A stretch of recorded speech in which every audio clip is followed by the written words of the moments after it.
आईने के सामने खड़ी अपने बाल संवार रही थी। उसकी हरी आंखें चमक रही थी और लंबे लहराते लाल बाल उसकी कमर तक झूल रहे थे। उसने अपनी पसंदीदा नीली शर्ट और डेनिम शॉर्ट्स पहने थे। बालों में कंघी फेरते हुए उसने खुद को देखा और हल्का सा मुस्कुराई। खिड़की से आती सूरज की हल्की रोशनी उसके चेहरे पर पड़ रही थी। आज का दिन अच्छा जाएगा, उसने खुद से सोचा और बाहर निकल गई। देखा किया हुआ एक पल गली में चलते हुए काव्या ने देखा कि सड़क किनारे एक बूढ़ी अम्मा खड़ी थी। उनके हाथ में दो भारी बैग थे और वो शायद किसी से मदद की उम्मीद कर रही थी। लेकिन काव्या बस अपने रास्ते चलती रही। वह उनके पास से गुजर गई, बिना कुछ कहे, बिना रुके। कुछ कदम आगे उसने महसूस किया कि कोई उसे देख रहा है। उसने नजरें घुमाई तो पाया कि एक आदमी जो पास की दुकान के सामने खड़ा था, यह सब देख रहा था।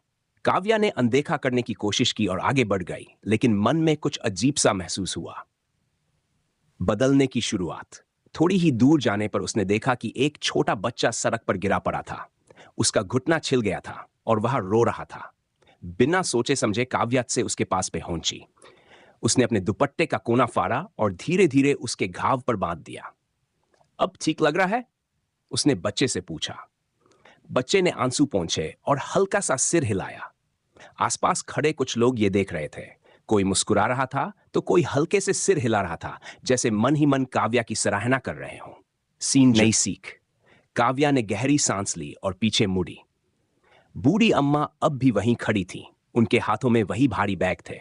इस बार काव्या बिना रुके उनके पास गई। अम्मा, मैं आपकी मदद कर दूं? उसने हल्के से कहा।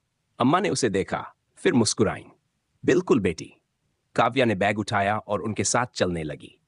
सूरज की हल्की रोशनी उनके ऊपर पड़ रही थी और काव्या के चेहरे पर एक सुकून भरी मुस्कान थी।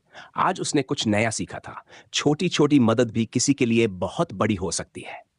कभी कभी बदलाव बाहर से नहीं, भीतर से शुरू होता है।